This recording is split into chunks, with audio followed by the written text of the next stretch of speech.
guys, my name is Isabella Greene, and today I would like to talk to you about the richness of non-physical life that is available to every one of us if we so desire.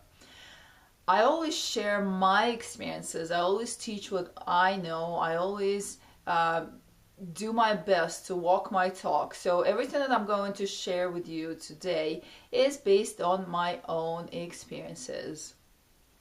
So what do we know about life that is outside of our immediate physical 3D experience?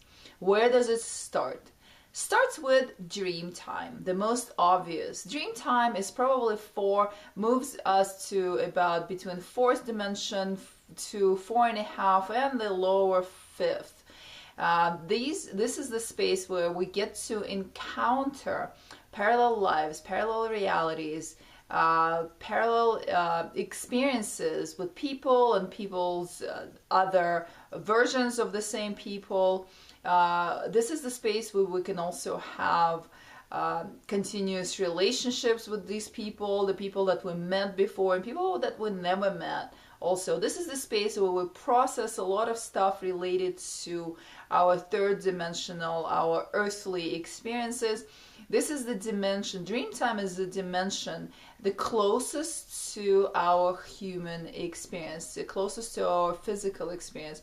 It's also the dimension where we, most of the time, have pretty little control over stuff that is happening to us. We're kind of just being swept along with what goes on, and we're just observing or experiencing it without really knowing what's going to happen around the next corner. Those of us who practice lucid dreaming and who achieve the mastery of being able to direct their dream bodies through these realities are actually able to have control over what goes on and to have chosen experiences within the dream time. But dream time is a really big part of our non-physical experiences, of our non-physical life here outside of 3D. Then comes the meditative space. Meditative space is, in my understanding, is 5D and above. This is the state of consciousness, the state where the physical form is asleep, but the consciousness is fully awake. And we are able to navigate that space or that realm much better, the meditative realm, much better than what we do within dream time. And I'm talking about my own experiences and also what I hear from majority of other people. So in 5D and above, in the meditative space, we gain access to really exciting otherworldly realities. We can travel realms. We can interact with just about anything we want to. We can receive any kind of information we desire directly from the quantum field of information. We can access other planets, other civilizations. We can go to otherworldly locations. We can fly through space. We can go on to spacecraft. We can visit with other civilizations. We can sit with councils of other civilizations. We can interact with ETs. We can interact with souls of the ones who are passed on, with our loved ones. We can have non-terrestrial relationships too. Not to say that we can also have very human relationships with human souls in the meditative space as well as in dream space. So that's available in both realms. But through meditative space is like a portal into higher dimensions.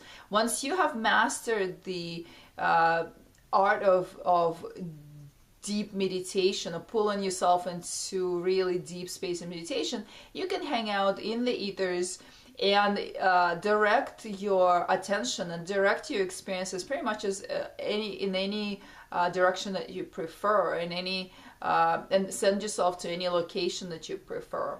At the beginning of my meditative practice, I was kind of swept along as well in meditative practice. I'm just like, oh, what am I going to see now? Just kind of being shown different things, or my, like, allowing my soul or my non-physical body to just travel wherever it wanted to, be pulled wherever it wanted to. But then I started being able to direct that and control that and request where I want to go, and pull myself from one location to the next through quantum travel. And you literally just boop, like, show up into the next space as soon as you think about the next space. I started to be able to have interactions that are conscious interactions with the beings, with otherworldly civilizations, with otherworldly realities. And that expanded into me being able to do that during sessions that I offer people, during my work, during my work time. Or during the sessions with people, I connect with that stream of consciousness, with that state of consciousness that's very close to the state of consciousness that I achieve during my meditations, so that I am able to collect any kind of information for them. And then there is the void.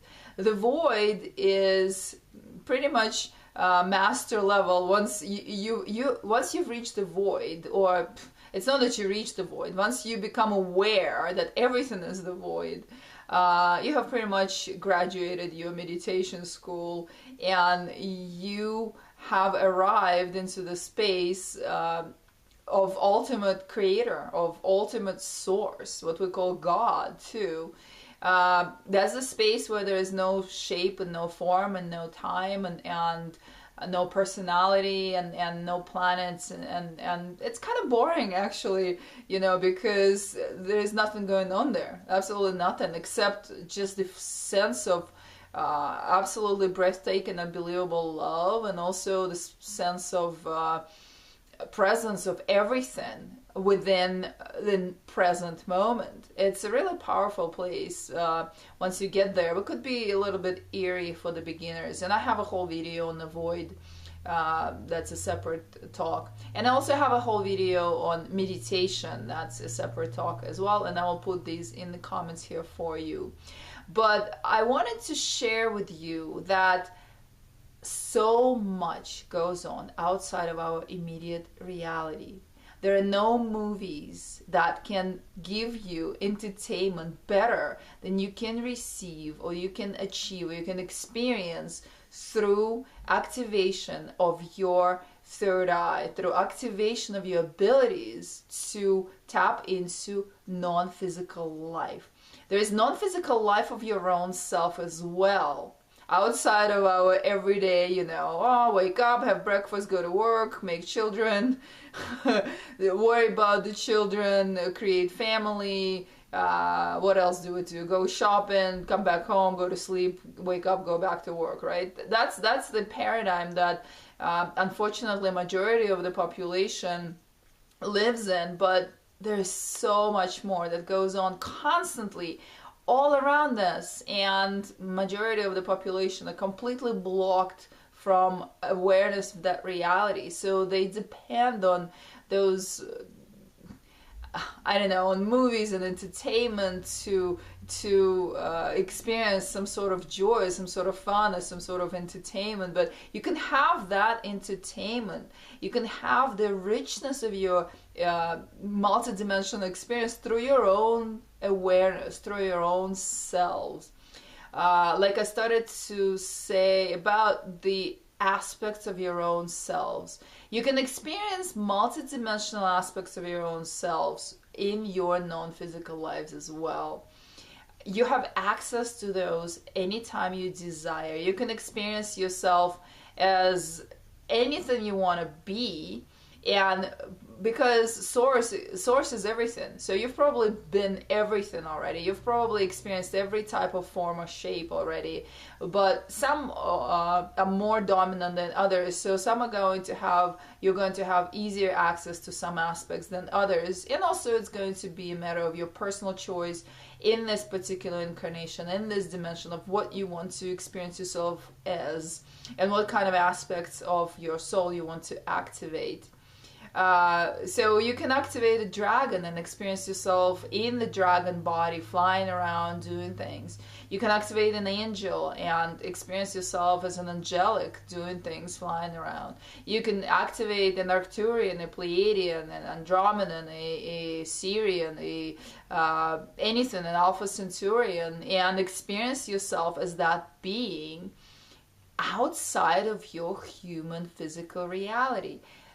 I tell you more, you can be aware of experiencing yourself as all of that simultaneously with your physical 3D reality, and then you would recognize and realize, you would see very clearly how tiny and insignificant your problems are, how tiny and insignificant that speck of life that is a human life, I don't know, 75 years, 80 years, 100 years of in the canvas of infinity that your soul is, in the canvas of infinite experiences that your soul is living simultaneously, in the canvas of infinite incarnations and timelines that are all happening in parallel with your present reality. How tiny your present 3D reality really is.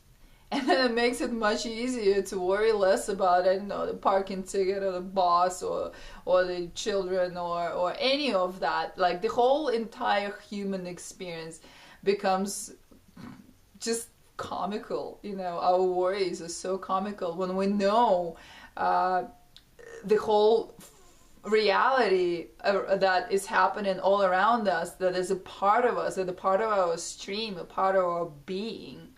Of course, you can tell me now, oh, well, that's all in imagination. But you know what? Imagination is a portal into source. Imagination is access. Every point of imagination is an access point and a portal into source. There's nothing that we are imagining that does not exist in the infinite field of potentials.